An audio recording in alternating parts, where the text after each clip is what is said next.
Hey, yo, E-King Fight News, the 2018 Fighter of the Year goes to... Well, I'm going to let you guys decide. E-King Fight News, we got more on this. All right, back at it. And when it comes to 2018, I mean, Fighter of the Year has really been... To me, it's been difficult to decide this year over any other year. This is a tough one. So I'm going to put it out there like this. Any comment in the comment section in favor of any Fighter of the Year based on the nominees that I present to you will constitute as a vote. And, more comments, more votes. And before the end of the year, I will announce who the Fighter of the Year is on this channel. And I got the nominees right here. So you know what it is, E-King Fight News. Let's get it. All right, nominee number 1 is the Bronze Bomber, Deontay Wilder. That's right. I got Deontay Wilder in there as one of the Fighters of the Year. I mean, let's keep it 100. He beat Luis Ortiz in a fight that really put him on the map as a fighter, as a guy, as a breakout star in boxing. And then he came out here and he caught a draw with Luis Ortiz in a fight that really could have gone either way. I mean, he technically, if you want to count to 10, knocked out fucking Tyson Fury. But, short of a second on the referee's count. And Tyson Fury was allowed to continue. So that just is what it is. If he knocked out Tyson Fury in the 12th round, I wouldn't even have to give you nominees. It's Deontay Wilder hands down. In my opinion, no question about it. If Deontay Wilder officially won that fight, he would be hands down the Fighter of the Year, based on Luis Ortiz victory and Tyson Fury victory. But he caught a draw, so he is one of 4 nominees I got up here. So let's get it. Nominee number 1 is Deontay Wilder. All right. Nominee number 2. I got to give Canelo some credit. If you look at what he did in 2018, he got some shit done, man. He cleaned up the middleweight division. He swept Gennady Golovkin the fuck out of the championship picture. So I got to give him credit for that. I mean, this was one of the longest reigning middleweight champions since Bernard Hopkins. And I'll say that's what people should be saying. They shouldn't be saying he broke Bernard Hopkins' record. But you can say he is one of the longest reigning middleweight champions since the execution of Bernard Hopkins. And Canelo disposed of him. He disposed of that dude, man. So I'll give him credit. He beat Triple G legitimately, fair and square, on the scorecards. And he moved up in weight. He got another nice little cherry title. He got a little cherry belt with Rocky Fielding. So yeah, I'm going to put Canelo up there. That's number 2. Nominee number 2, Canelo Alvarez. Nominee number 3, Alexander Usyk. He had 3 fights in 2018. Probably the most active elite level fighter. Beat up on Gassiev for the final of the World Boxing Super Series. He beat up on Murat Gassiev.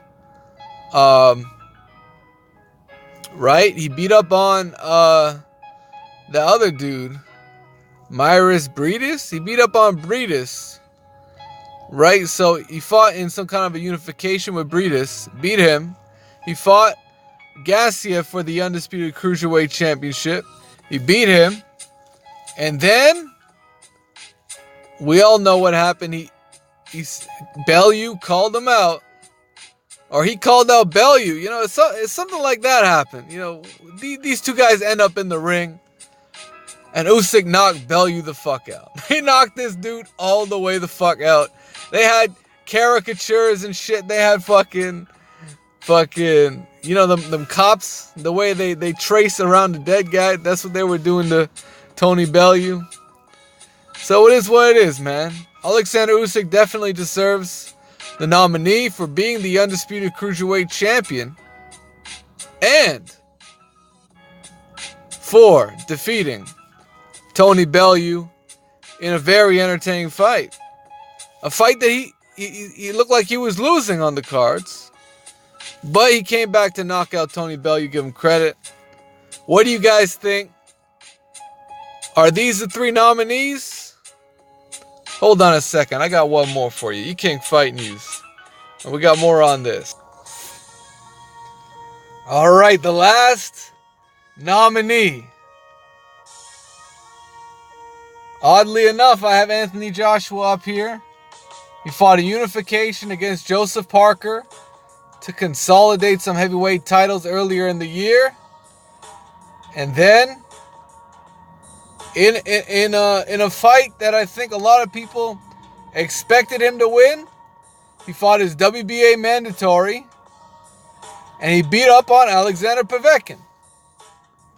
That's right, he got 2 fights in, 2 accomplished guys. Alexander Povetkin only lost to Vladimir Klitschko at the time he fought AJ. So I'll give credit where credit's due. It was a good victory. Joseph Parker, you know, he was a title holder. And now AJ has his title. So it is what it is. Those are my 4 nominees. Some honorable mentions goes to Vasyl Lomachenko. He didn't make the cut. Sorry, Vasyl. I'm sorry. You didn't make the cut. No. Jorge Linares is a hoe. He's a fucking hoe. That's what he is, man. I seen that guy quit before. And I seen him quit against you. So it doesn't mean shit. He also beat Jorge Pedraza, who Tank Davis knocked out. So, you know, he get credit for the victory. But it wasn't a fighter of the year performance. It just wasn't. All right? AJ got some knockouts towards the end of the year. Right? He knocked out Povetkin.